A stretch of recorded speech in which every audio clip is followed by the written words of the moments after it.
ওই যে ছেলে, চল চল। কথাটা শুনে উপরের দিকে তাকালাম, দেখি ইশিতা ম্যাডাম। আর কথাটা না বাড়িয়ে গাড়িতে বসে চালানো শুরু করলাম। ম্যাডামকে কলেজে নিয়ে যেতে হবে, আগে নিয়ে যাই তারপর কথা বলি আপনাদের সাথে। শোন, কলেজ শেষ না হওয়া পর্যন্ত এখানেই থাকবে, এসে যদি না পাই খবর আছে। জি ম্যাডাম। যত সব। তারপর ম্যাডাম চলে গেল। আসলে ম্যাডাম এমনই, এই তো 3 বছর আগেও ঠিক ছিল, কিন্তু গত 6 মাস ধরে ম্যাডাম কেমন যেন হয়ে যায়। আগে আমাকে তুমি করে বলতো, এখন তুই করে বলে। আগে ভালোভাবে কথা বলতো সবার সাথে, কিন্তু এখন রেগে রেগে কথা বলে সব ছেলেদের সাথে। তো অনেক কথা বললাম, আমার পরিচয় তো দিলাম না। আমি রাকিবুল হাসান, পড়ালেখাটা জানতে যাবেন না, পরে আমিই বলবো। আর ইনি হলেন ঈশিতা ম্যাডাম, পুরা নাম ঈশিতা নূর মায়াবতী, সবাই ঈশিতা বলে ডাকে, তাই আপনারাও তাই শুনবেন। সংসদ সদস্য মির্জা মোজাম্মেলের মেয়ে, একমাত্র মেয়ে। কিন্তু ম্যাডামকে দেখে মনে হয় না যে তিনি এত বড় নেতার মেয়ে। অহংকার, রাগ কোনোটাই ছিল না। কিন্তু ওই যে 6 মাস, ওই 6 মাসেই ম্যাডামের এত পরিবর্তন। ম্যাডামের ছুটি হয়ে গিয়েছে, ম্যাডাম একা একা আসছে। গত 6 মাস ধরে ম্যাডামের মুখে হাসি দেখছি না, তা কেন আমি জানি না, আর জানার চেষ্টাও করিনি। নেতার মেয়ে কখন কি করবে কে জানে, তাই কিছুই বলি না। ম্যাডাম এসেই ওই গাড়ির গেট খুল, বাসায় যেতে হবে। আমি প্রতি উত্তরে কিছু না বলে গাড়ির দরজা খুলে দিলাম। ম্যাডাম বসার পরে দরজা লাগিয়ে আমি ড্রাইভিং করতে লাগলাম। গন্তব্য বাসা।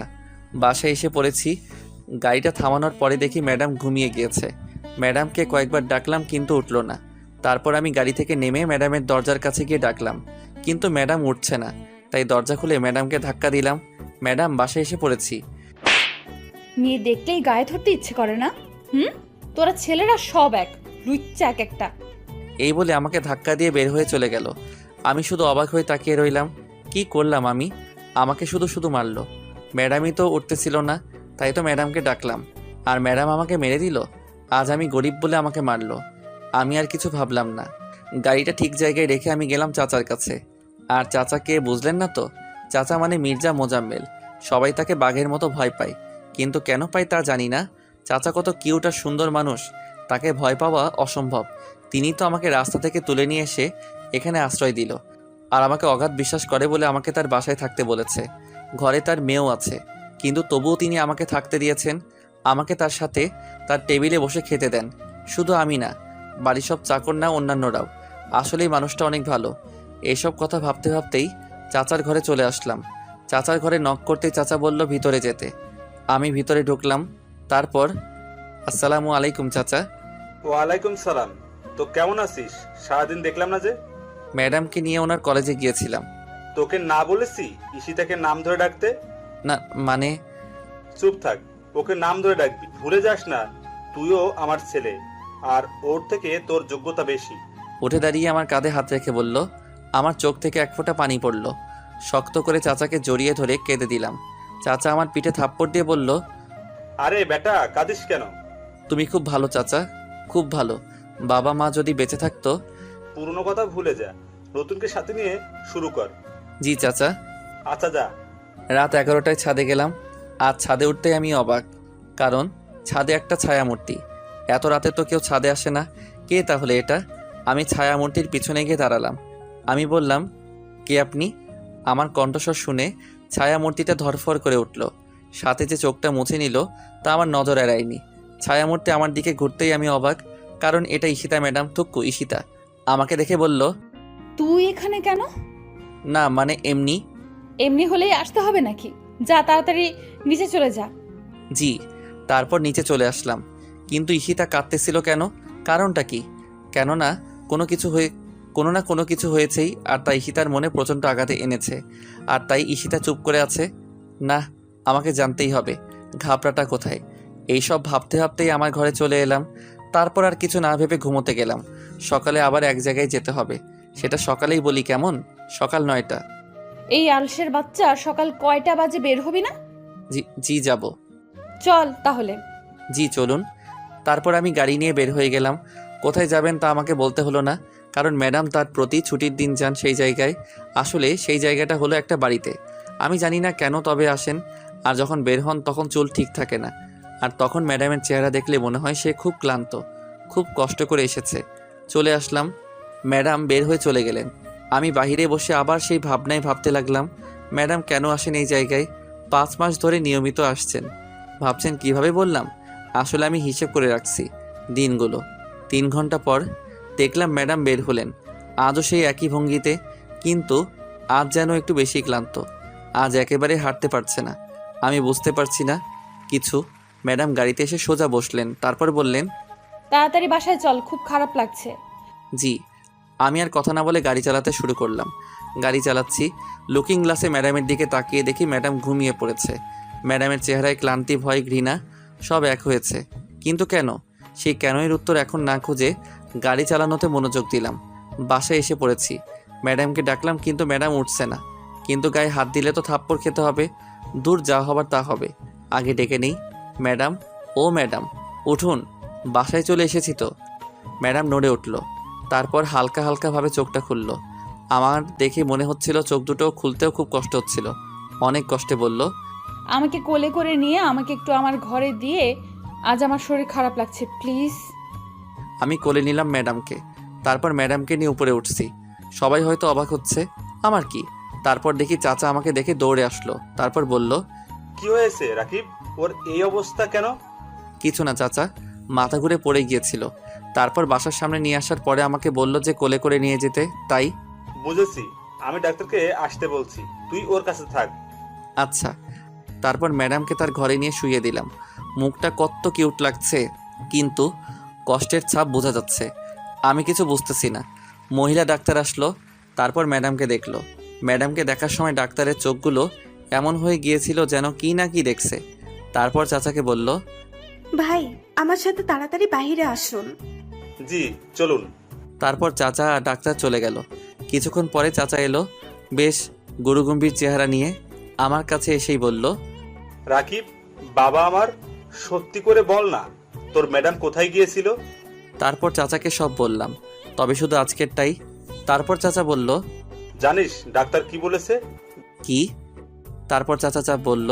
তা শুনে আমার মাথা ঘুরে গেল। আমি অবাক হয়ে তাকিয়ে রইলাম ম্যাডামের দিকে। তারপর চাচা আমার হাত ধরে বলল, ওর এই সব কথা যদি মিডিয়ার কাছে যায় তাহলে তো সর্বনাশ হয়ে যাবে। এমনি বিরোধী দলগুলো ক্যাসাল করতেছে, আবার যদি এই খবর পায় তো মিডিয়া পুরাই গরম করে ফেলবে। আমি একটু ভাবতে লাগলাম। তারপর চাচাকে বললাম, আমি আছি তো চাচা, টেনশন নেই, ভরসা রাখুন আমার উপর। তোর আশাতেই আছি, আমার মেয়েটাকে সুস্থ করে তোল। আল্লাহের উপর ভরসা রাখুন। তুই ঈশিতার কাছে যা, আমার কাজ আছে, আমি আসি। আচ্ছা চাচা। এই বলে চাচা চলে গেল। আর আমি ম্যাডামের ঘরে এলাম। ম্যাডাম এখনও ঘুমাচ্ছে। ম্যাডামের কথা ভাবতে লাগলাম। যা করেছে নিজের ইচ্ছায়, কিন্তু তাই বলে এই অবস্থা হবে কেন? তার মানে কিছু সমস্যা আছে, জানতেই হবে সমস্যাগুলো। 10 দিন পর ম্যাডাম আজ সুস্থ, সম্পূর্ণ সুস্থ। আমারও কাজ শেষ। এই 10 দিন একটু কষ্ট হয়েছে, তবে ওইটা ব্যাপার না। ম্যাডামের জন্য এইটুকু করাই যেতে পারে। চাচা তো আর আমার জন্য কম করেনি। আমি আমার ঘরে শুয়ে আছি, এমন সময় ম্যাডামের আগমন।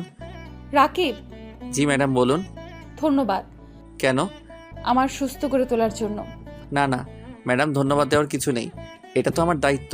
আর ম্যাডাম একটা কথা বলি। বল। আগে বলেন থাপ্পড় দিবেন না। মারবো না, বল। আপনার এই অবস্থা কে বা কারা করলো? আমার এই প্রশ্নটা ম্যাডাম আশা করেছিল মনে হয়, কারণ ম্যাডাম আমার প্রশ্নটা শুনে অবাক হয়নি ঠিকই, কিন্তু ম্যাডামের মুখটা শুকনো হয়ে গেল। তারপর ম্যাডাম বলল, তার আগে বল, আমার একটা ভালো বন্ধু হবা? করুণার দৃষ্টিতে বলল ম্যাডাম। জি ম্যাডাম। ম্যাডাম নয়, ঈশিতা, আমরা বন্ধু না? আচ্ছা বাবা, ইশিতাই, এখন বলো। তাহলে শোনো। ম্যাডাম বলতে শুরু করলো, অনার্স প্রথম বর্ষ, কলেজে নতুন। আমার বাবার পরিচয়টা গোপন করে আমি গিয়েছিলাম কলেজটাতে। আমি চাইনি যে আমার বাবার পরিচয়ে সব জায়গায় সুবিধা পেতে, তাই গোপন করা। 6 মাস পর আমার অনেক বন্ধু হয়। সুন্দরী ছিলাম বলে ছেলেরা প্রপোজ করত, কিন্তু রিজেক্ট করতাম। এর মধ্যে লক্ষ্য করলাম একটা ছেলে আমার দিকে ট্যাপ ট্যাপ করে তাকিয়ে থাকে। আমি তাকালেই মুখটা ঘুরিয়ে নেয়। আমিও অনেক মজা পেতাম বোকা ছেলেটার এই কাণ্ড দেখে। এইভাবেই অনার্স দ্বিতীয় বর্ষে উঠলাম। ছেলেটাকে আমিও ভালোবেসে ফেললাম, কিন্তু ছেলেটা আমাকে কিছুই করে না। প্রতিদিন একটু সেজে যেতাম, কারণ আমি মনে করতাম আজও প্রপোজ করবে, কিন্তু ও করতো না। তবে একদিন হুট করে প্রপোজ করে ফেলে। আমিও অবাক হয়ে যাই। আমিও রাজি ছিলাম বলে প্রপোজটা অ্যাকসেপ্ট করে নেই। শেয়ারিং কেয়ারিং ঘুরোঘুরি আড্ডা সব মিলিয়ে ভালোই ছিলাম। ওর বন্ধুরা যখন ভাবি বলে ডাকতো তখন খুব লজ্জা লাগতো। তারপর এখন থেকে 8 মাস আগে একদিন রাতে আমাকে বলে, ঈশিতা, আমি আর থাকতে পারছি না। সবাই সবার জিএফের সাথে কত কিছু করে, চুমু খায়, আরও কত কি, আর তুমি কিছুই করতে দাও না। দেখো সালমান, বিয়ের আগে এগুলো ঠিক না। আমি জানি না, হয় তুমি আমার সাথে রুম ডেট করবা, না হলে তোমার রাস্তা তুমি মাপতে পারো। সেই দিন ও ফোনটা কেটে দেয়। ও ফোন কেটে দেওয়ার পর আমি অনেক কান্না করি, অনেক। খুব ভালোবাসতাম ওকে। আমাদের রিলেশনের কথা সবাই জানতো। আমি ফ্রেন্ডদের ওর কথা বলি, ওরা কিছু বলে না, আর ও আর ফোন দেয় না, আর আমিও না। এইভাবে 1 মাস কেটে যায়। একদিন আমার বান্ধবীরা বাসায় আড্ডার আয়োজন করে। আমি আড্ডার জন্য পাগল ছিলাম, তাই চলে যাই ওদের বাসায়। ওদের বাসায় সেই দিন কেউ ছিল না, শুধু আমার বান্ধবীরা 2 জন ছিল। আড্ডার ফাঁকে ফাঁকে চা কফি রান্না সবই চলছিল। আমি রান্না পারতাম বলে ওরা আমাকে রান্না করতে দেয়। আমি রান্না শেষ করে ফ্রেশ হয়ে এসে দেখি ওরা খাবার প্লেটে বেড়ে ফেলেছে। আমার জন্যও বেড়েছিল। আমি খাবারটা খাওয়ার কিছুক্ষণ পরে আমার মাথাটা ঘুরতে লাগলো। তারপর আর কিছু মনে ছিল না। যখন চোখ খুললাম তখন দেখি সাকিব আমার মুখের উপর তাকিয়ে আছে। আমি ভয় পেয়ে তাকাতেই বলে, আজ কই যাবি? সাকিব, কিছু করো না প্লিজ, আমাকে যেতে দাও প্লিজ। যাবি যা, তবে তোমার শরীরের দিকে তাকিয়ে দেখো তো। আমি তখন আমার শরীরের দিকে তাকিয়ে দেখি আমার শরীরে কোনো কাপড় নেই। আর ওর দিকে তাকাতেই ও পৈশাচিক হাসিতে হাসতে লাগলো। এমন সময় আমার পেছন থেকে শব্দ আসলো। আমি তাকাতেই দেখি সাকিবের আরও কিছু বন্ধু, ওরাও আমার দিকে তাকিয়ে আছে। জানো, আমার না মরে যেতে ইচ্ছে হচ্ছিল। ও আমাকে তখন বলল যে, এতক্ষণ আমার সাথে করেছিস, আর ওরা ভিডিও করেছে, আর এখন যদি ওদের সাথে না করিস তাহলে এই ভিডিওটা বুঝতেই তো পারছিস। তারপর থেকে আজ 6 মাস ধরে এই ভিডিও এর ভয় দেখিয়ে ওর কত বন্ধুদের যে নিয়ে এসেছে তার হিসাব নেই। কলেজে যখন যাই ওর বন্ধুরা আমাকে খুব খারাপ খারাপ কথা বলে, গালি দেয়। আমার না সহ্য হয় না, কিছু বলি না ভিডিওর কারণে। আর কাল ওরা অনেকেই ছিল, আর তারপর এই অবস্থা। রাকিব, আমি মুক্তি চাই, প্লিজ আমাকে মুক্ত করো। আমি আর পারছি না। আমি আর বলতে পারলো না, আমাকে শক্ত করে জড়িয়ে ধরে কাঁদতে লাগলো। আর আমি কি বলবো তার উত্তর খুঁজতেছিলাম। যে ভালোবাসে একটা মেয়েকে সে কিভাবে এই কাজ করতে পারে, এমন নোংরা কাজ, ইনসাল্ট করে জোর করে রুম ডেট করা, এটাই কি প্রকৃত ভালোবাসা? না, এটা বিকৃত ভালোবাসা। নিজের শারীরিক শান্তির জন্য এটা শুধুমাত্র, তাছাড়া আর কিছুই না। ধিক্কার জানাই তাদের। রাকিব, জি ম্যাডাম। আমার প্রতি ঘৃণা হচ্ছে, তাই না? ছি ছি, কি বলেন? আমি জানি তো, আর ঘৃণা করলেও আমার কিছু যায় আসে না, কারণ 6টা মাস ধরে আমাকে গালি শুনতে হচ্ছে। কলেজে তো মা গালিটা ছাড়া কথাই বলে না, ইনফ্যাক্ট আর বলবেও না। আমি তো আর ওদের কাছ থেকে মুক্তি পাবো না। ওরা আমাকে আমার পুরো জীবন আমাকে কুকুরের মতো লাঞ্ছনা করে যাবে, আমাকে নষ্ট করবে। জানো রাকিব, আমি না তবুও চাই সাকিব ভালো থাকুক, ভালোভাবে বাঁচুক, সুন্দর একটা মেয়েকে বিয়ে করুক। আমাকে তো করবে না, নষ্ট মেয়ে। জানো রাকিব, ওকে না কেন যেন ঘৃণা করতে পারি না। কেন পারি না তা আমি জানি না। হয়তো ভালোবাসি বলে। আত্মহত্যা মহাপাপ, তাই করিনি। তা না হলে কবেই যে মরে যেতাম। আব্বুকে বলতে পারি না, কারণ আব্বুর কলিজা আমি। আব্বু যদি জানে তাহলে মরে যাবে। আমি মুক্তি চাই রাকিব, প্লিজ আমাকে মুক্ত করে দাও। আমি আর পারছি না এভাবে থাকতে। Please Rakib, please. আমি বরাবরের মতো শুধু শুনেছিলাম, আমার কিছু বলার নেই। মেয়েটা কতটা ভালোবাসে ছেলেটাকে, যে ছেলেটা ওর এত বড় ক্ষতিটা করার পরও চাই ছেলেটা ভালো থাকুক। এটাই কি প্রকৃত ভালোবাসা? কি হলো রাকিব, বলো আমাকে মুক্তির ব্যবস্থা করতে। এই সব কথা শুনে আমি ম্যাডামের চোখের দিকে তাকালাম। চোখ দুইটা কতদিন ঘুমায় না, শান্তিতে ঘুমাতে পারে না। কত রাগী চোখগুলো যেন আহত, ব্যথিত, যন্ত্রণার অসহ্যকর গ্লানি বই নিয়ে যেতে পারছে না। কিন্তু আমি কিভাবে ম্যাডামকে মুক্ত করব একটু ভাবলাম, আর পেয়েও গেলাম। তারপর বললাম, মুক্তি চান? হুম। যা বলবো তা করতে পারবেন? পারবো না কি পারবো না তা পরের হিসাব, আগে বলো তারপর। তারপর ম্যাডাম বলল, এটা করলে বেশি হয়ে যাবে না? না, আমি যা বলেছি সেটাই। আচ্ছা। আর ওদের ছবিগুলো নিয়ে আসেন, যারা সবার প্রথমে ছিল, আর সেই 2টা মেয়েরও। কেন? কাজ আছে, নিয়ে আসুন। আরে বাবা, আনছি, এত রেগে বলার কি আছে। যান আগে। তারপর ম্যাডাম চলে গেল। আমি ভাবতে লাগলাম কি করব, আর চাচাকে বলবো, কারণ যেই কাজটা করব তাতে চাচার সাহায্য লাগবে। একটু পর ম্যাডাম এসে ছবিগুলো দিয়ে গেল। আমি ছবিগুলো নিয়ে চাচার ঘরে গেলাম। চাচা আসবো? আরে আয় আয়, তোর আবার অনুমতি লাগে নাকি? তারপর ভিতরে গেলাম। তারপর কথা বললাম না। আমার কথা না বলা দেখে চাচা বলল, কি রে, কি হলো? কেউ কিছু বলেছে? না তাহলে? চাচা, তোমাকে একটা গল্প বলবো, তারপর মতামত জানাবা। আচ্ছা বল। তারপর ম্যাডামের সাথে ঘটনাগুলো পুরোটা বললাম। বলা শেষ হবে, তারপর চাচার দিকে তাকিয়ে দেখি তার চোখেও পানি। তারপর চাচা বলল, মতামত না, কি বলবো? আমি এমন জায়গায় যদি আমি হতাম তাহলে শোনার সাথে সাথে ছেলেগুলোকে মেরে ফেলতাম, আর কষ্ট দিয়ে। যে ছেলেটা সবার আগে অভিনয় করেছে তাকে হাতুড়ি দিয়ে বাড়ি দিয়ে মেরে ফেলা উচিত, আর বাকিগুলোকে মেরেই ফেলতাম। আচ্ছা, আর একটা কথা বল আমাকে, কি চাচা? এটা কি গল্প না বাস্তব? বাস্তব, আর আমি প্রতিশোধ নিতে চাই। কিভাবে? তুমি যেভাবে বললা, বলো না চাচা, আমাকে সাহায্য করবা। করব, কিন্তু যার ঘটনা বললি তাকে দেখবি না। কিন্তু পরে? তুই এটা করতে চাস মানলাম, কিন্তু তোর কিছু লাগবে না। কিছু লাগবে মানে কি চাচা, বুঝলাম না তো। আয় আমার সাথে, আর হাসিব জিনিস নিয়ে আয়। তারপর চাচা আমাকে একটা রুমে নিয়ে গেল।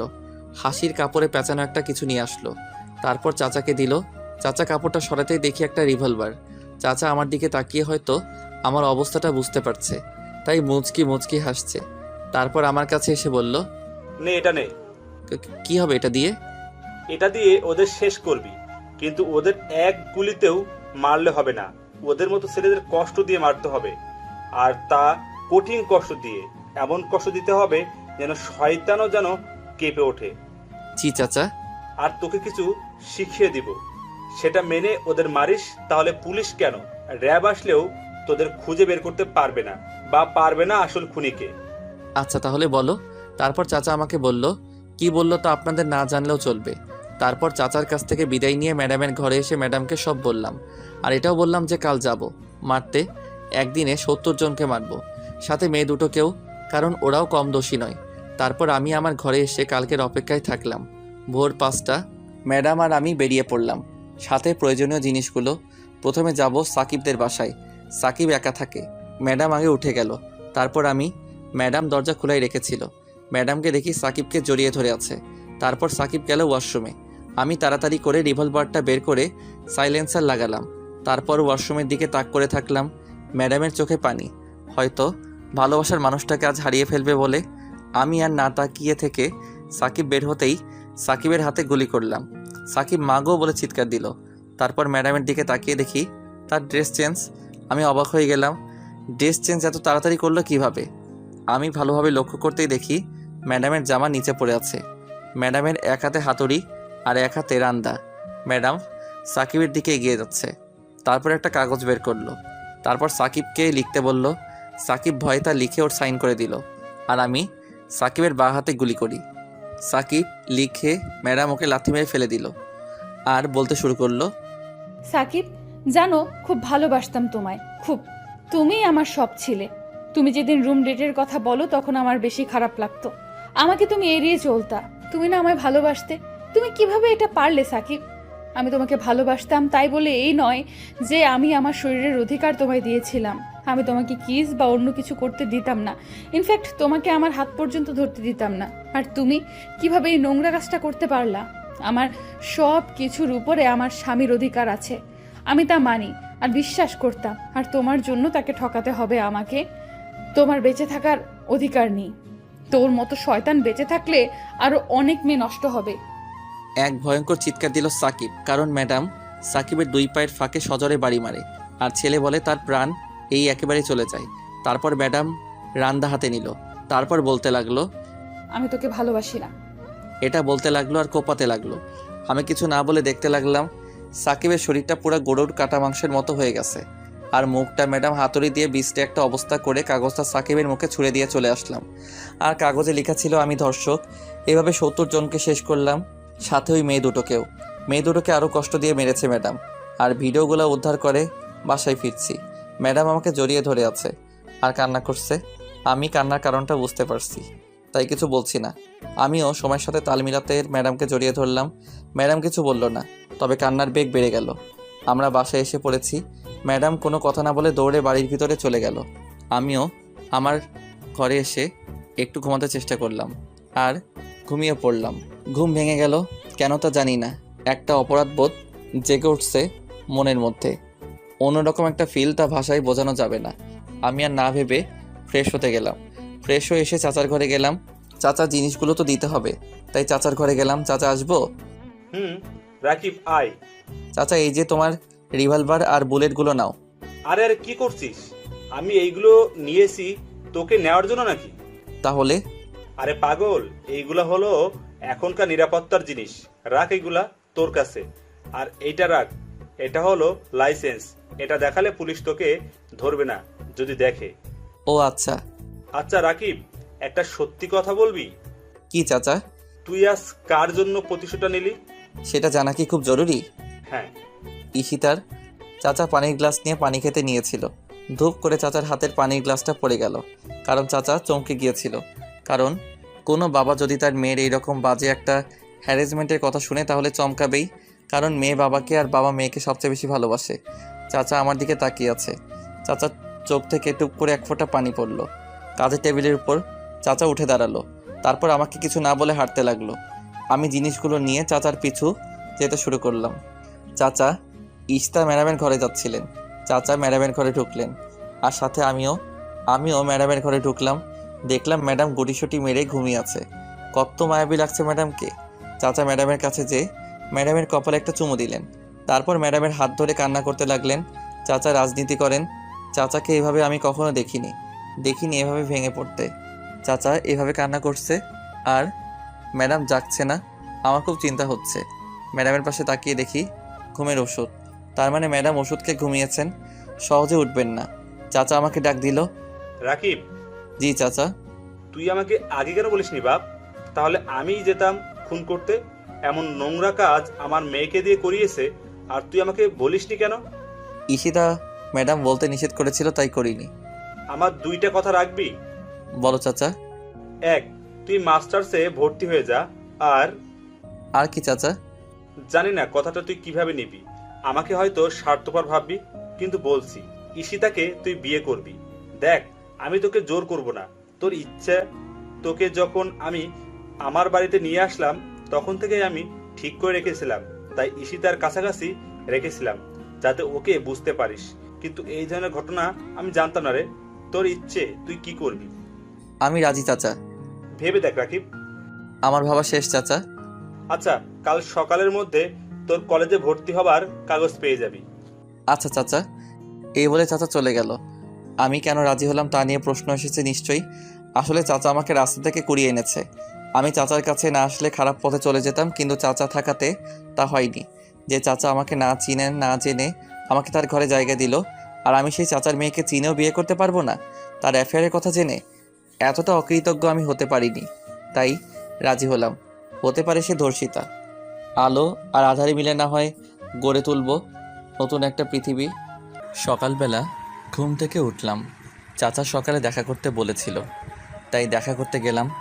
চাচা আমাকে কলেজে অ্যাডমিট করিয়ে দিয়েছে আর তার কাগজই আমাকে দিয়েছে।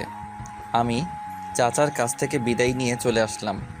তারপর রেডি হতে লাগলাম। ম্যাডাম এখনও ঘুম থেকে ওঠেনি, তাই ম্যাডামকে ডাকতে ম্যাডামের ঘরে যেতে লাগলাম। চাচা দেখেছিল আর দেখে একটু মুচকি হেসেছিল। আর কেন তা আপনারা জানেন। তারপর ম্যাডামকে দেখি পায়ের জায়গায় মাথা আর মাথায় জায়গায় পা, মানে বালিশে পা আর খাটে মাথা। চুলগুলো মুখের উপর পড়ে আছে। দেখতে পেতনির মতো লাগছিল। সেই পেতনিটাকে কি যেন বলে? মনে পড়েছে, চুলওয়ালি পেতনি। আপনারা আবার ওকে বললেন না কিন্তু। তারপর ম্যাডামের কপালে ছোট করে একটা চুমু দিলাম। তারপর ডাক দিলাম, ঈশিতা, এই ঈশিতা, ওঠো, কলেজে যেতে হবে তো, ওঠো। কোনো সাড়া নাই। পানি ঢেলে দিব কিন্তু, ওঠো, ওঠো বলছি। বুঝেছি কি করতে হবে, শুয়ে থাকো, দেখাচ্ছি মজা। পানি আনতে যাওয়ার জন্য যখন উঠে দরজায় চোখ পড়ল, তখন দেখলাম কি যেন একটা ছায়া সরে গেল দরজা থেকে। আমি কিছু মনে না করে পানি নিয়ে আসলাম, কম না, 1 বালতি। তারপর ধূপ করে ঈশিতার শরীরের উপর মারলাম। পানিটা অনেক ঠান্ডা ছিল। পানির স্পর্শ পেতেই ঈশিতা লাফ দিয়ে উঠে চিৎকার দিতে যাবে, এমন সময় আমি ওর মুখে হাত দিয়ে দিলাম। ও আমার দিকে রাগী দৃষ্টিতে তাকিয়ে আছে, আর আমি ভিলেন মার্কা হাসি দিলাম। তারপর ঈশিতা, আব্বু। হায় হায়, এখন কি করি? ঈশিতার কান্না শুনে চাচা দৌড়ে আসলেন আর ঈশিতাকে দেখে বললেন, কিরে মা, কাঁদছিস কেন? দেখো না বাবা, রাকিব ভিজিয়ে দিছে। রাকিব, আরেক বালতি ঢেলে দে। জি চাচা, তোমার কথা কি ফেলতে পারি নাকি আমি? হুম। চাচা চলে গেল।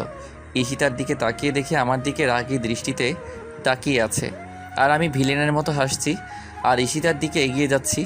ঈশিতা আমার দিকে তাকিয়ে থাকায় মনে করেছে আমার হাতে বালতি আছে। আমার হাতে বালতি আছে ঠিক আছে, কিন্তু তাতে পানি নেই। ঈশিতা আমার এইভাবে তাকিয়ে থাকা আর ওর দিকে এগিয়ে আসতে দেখে ভয় পেয়েছে হয়তো, তাই বলছে, এই তুমি আমার দিকে এইভাবে এগিয়ে আসছো কেন? কি হলো? কথা বলো না কেন? নিশ্চুপভাবে ওর দিকে এগিয়ে যাচ্ছি। ওর খুব কাছাকাছি যখন আসলাম তখন ও আমাকে টান দিয়ে বিছানায় ফেলে দিল। ও আমাকে এতই জোরে টান দেয় যে আমি ক্রমেই উপরে পড়ে যাই। কিন্তু আমি ওর উপরে পড়লাম ঠিক আছে, কিন্তু আমি পড়তেই ওর ঠোঁটের সাথে আমার ঠোঁট এক হয়ে গেল। কিছুক্ষণ পরেও আমাকে ধাক্কা দিয়ে ফেলে ঘরের একপাশে গিয়ে দাঁড়ালো। তারপর আবার আমার দিকে ফিরে তাকিয়ে আমার কাছে এসে আমার জামার কলার ধরে উঠালো, তারপর আবার ফেলে দিল। আমি পড়ে যাবার পর ও আমার উপরে উঠল।